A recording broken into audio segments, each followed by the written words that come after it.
Hi, I'm Ben, and this is going to be a quick tutorial of how to play Charterstone Digital. Charterstone is a legacy game. It is going to be comprised of 12 subsequent games of Charterstone, where each game is going to be affecting all games that come after it, such as the buildings that you build, resources, and other events that may occur. At the end of the 12th game, the player with the most victory points is going to be the winner. We're not entirely sure how victory points are going to be determined as of just yet. Just know that the general idea is buildings built and victories for each individual game of Charterstone are going to be some of the main ways that you score victory points. So as we load into the first game of Charterstone, you're going to get a little bit of a story introduction. You guys can read through that on your own. And then each player is going to be told to place their first basic resource building. So I am the red charter here. So my basic resource building is going to be bricks. It does not matter where you place it on the red charter. All right, and so then everybody placed their buildings around in their each individual charter. So the blue charter has iron, the gray charter has coal, the yellow charter has wheat, the green has wood, and the purple has pumpkins.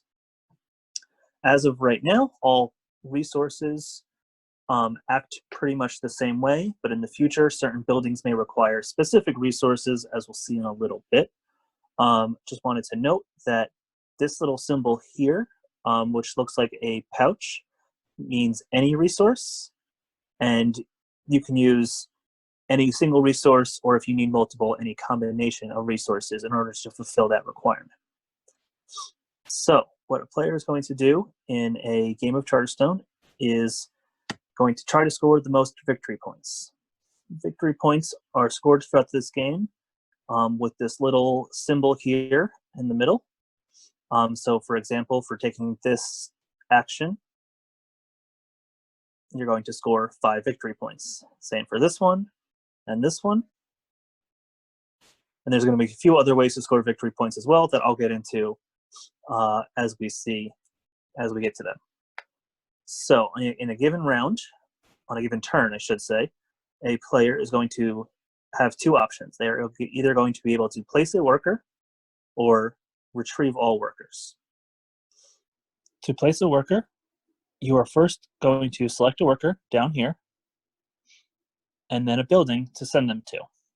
So for example, I can click this building here, and my worker will go there, and I will gain the benefit listed next to the green arrow.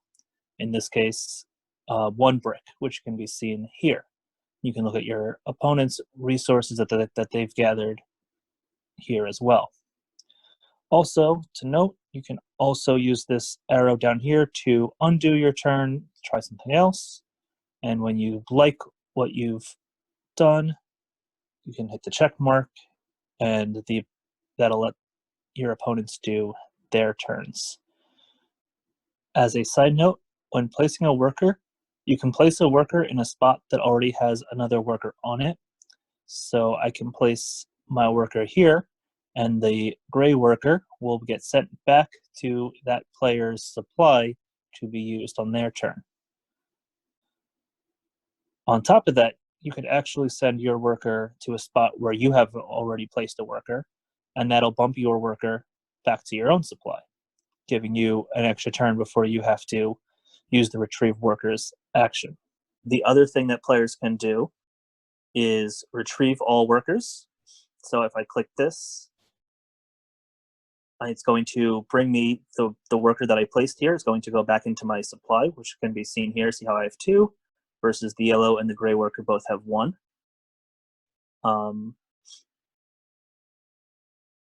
Typically, you're going to want to play both of your workers first before retrieving. And then if you don't have any workers in your supply, you have to retrieve is the only option available to you. So what do the buildings do? As I mentioned earlier, the 6 basic buildings that were built at the beginning of the game just give a single resource of that type. And then there's the 5 main buildings in the center of town. And I'll quickly go over what they each mean. So in general, the red arrow means this is going to be the cost, and the green arrow is going to be the benefit. So for this building here, the treasury, if you hover over it, lays it out a little bit more. So this is the treasury. It's going to cost any resource, which can be any single resource or of your choice. And for taking that action, you gain a single coin. Nice and simple. You can see how many coins you have in your supply by looking underneath your name. You could also look at your opponent's coins. The other action that you can do, or the other building that you can go to, is here, and it is the market. The market, there you go. The market costs any single resource and a coin, and for taking that action, you get to gain an advancement card. The advancement card symbol is this little gray card with the asterisk in the middle. And to see what the advancement mat is, to see the cards that are available to you, you come up here and you click you click the display of little 5, it looks like 3 handshakes and 2 cubes. You click this up here. And these are the 5 cards that are available to you at this moment. There's also 6 cards in the deck that as these cards are taken, 6 more cards will be put out and available to you. You can click a specific card and get a little better of a description of it. And there's no cost for them. The cost of the card is just paying the resource and coin of the building. When you buy a card, it could be an assistant, which is the handshake. And these are just going to go in your display and have permanent effects or effects for the rest of this game. And crates are going to go into your hand that you can open at a later point in time, which I will get to. The crates in the advancement mat are just going to be the crates of players that are not currently in the campaign with you. So that's why you'll see the blue. This looks like a blue crate, a purple crate, and the green crate's probably in the deck somewhere.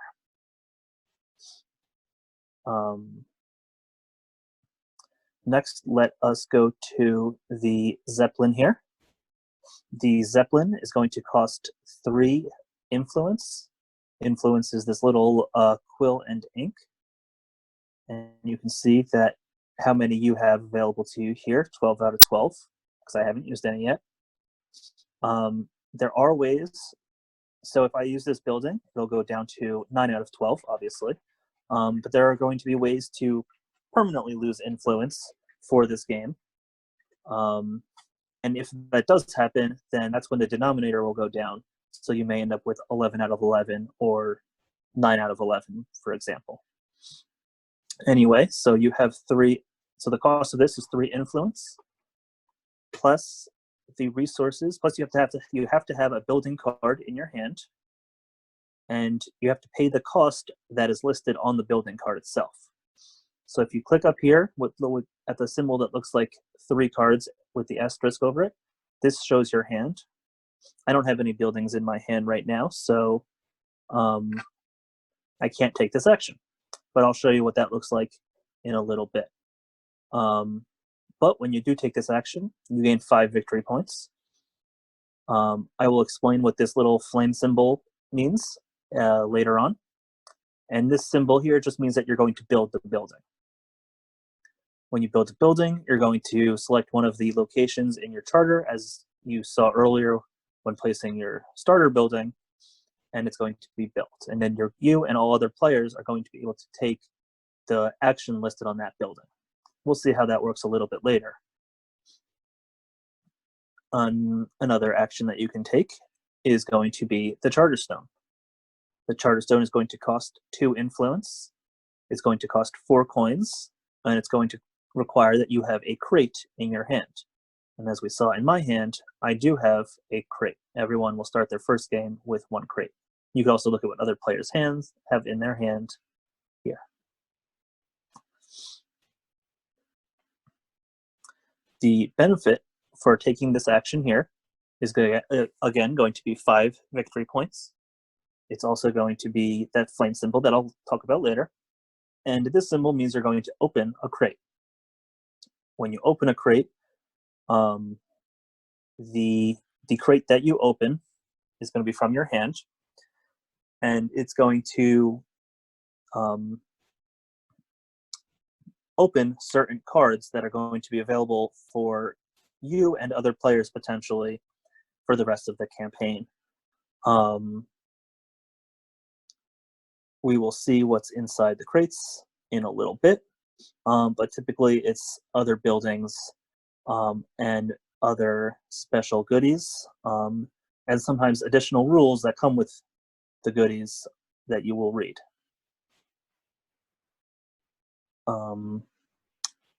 The last building here in the Commons is going to be the Grandstand. The Grandstand is going to cost 1 influence, and you'll notice this little red arrow here, which is not over the other influence markers. That means that this influence is permanent. So this is going to decrease the denominator by 1 when you use this action. It also requires that you have a objective complete. So if you go up here at the little arrow in the target, you click that, and these are the 3 objectives for this game. There are 5 potential objectives.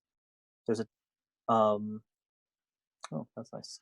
There's 5 potential objectives that could have been dealt for this game, and these are the 3 that we got. Again, you can click them, read what each individual objective is for this game, so that's important. And you can see actually how many you have in particular. As you can see here, I need 6 coins, and it shows that I have 4, as you can see here. So that's nice. When you have one of those objectives completed, you can take this action. You gain 5 victory points. You're going to lose a influence marker. And it's actually going to note here that you completed it by coloring in your color. And anyone else in the game can still complete this objective, and you can still complete any of the other objectives. You just cannot complete the same objective more than once. And again, that flame symbol we'll come back to later. Up in the corner here, we have the cloud port. The cloud port is also going to cost a permanent objective, and it's going to give you the action to complete a quota. A quota, you'll see the little hand is the same up here. The quota is basically you donating resources back to Green Gully, which is the Forever King, the Forever King's kingdom. So you're going to be donating the resources, and the amount that you donate is going to determine the benefit that you gain. So no matter what, you're gaining at least 3 victory points. But if you gain more, if you donate more, you can gain either an additional victory point, or 3 victory points plus this boat action, which I will get into what that means in a second. The first player to take that benefit will then block that spot for all future players. So that's why you'll notice, like, why would anyone take this 3 resources spot and only gain the 3 victory points when they could have taken it and gained 4? That's because someone may have, if these spots are taken and the 1 and the 2 resources spot was taken, then they'd have to give 3 resources and they'd only gain 3 victory points. So just a quick note, these 3 resources can be a combination of any 3. Doesn't have to be all the same. There's also the same thing for coins and for cards as well. These are cards that you will discard from your hand. Okay, and that's how you can see that. Next, I want to discuss the boat. As you can see up here, you saw that some of the things in the cloud port give you 1 boat symbol, and that is referred to as reputation. Throughout the game, players are going to be gaining reputation. At the end of the game, the player with the most reputation is going to gain 10 victory points. The player with the second most is going to gain 7. And the player with the third most is going to gain, I believe, 3, maybe 4. However, you do have to have at least 1 reputation to be considered in the running to gain any victory points at all. When you gain a reputation, you will permanently lose 1 influence. So, for example, if you were to come to the cloud port here and donate 3 goods to gain the benefit of 3 victory points and a reputation, you're going to both you're both going to both lose a influence here at the cloud port, and also you're going to lose a second influence by gaining a reputation. Okay. So that seems to be the majority of things. I'm just going to come back to this flame symbol that we've seen a few times and that I'm sure you noticed up here. So this is actually the timer for the game. If you click on here, you can see this track, and all the way at the far right, you'll see the sand timer.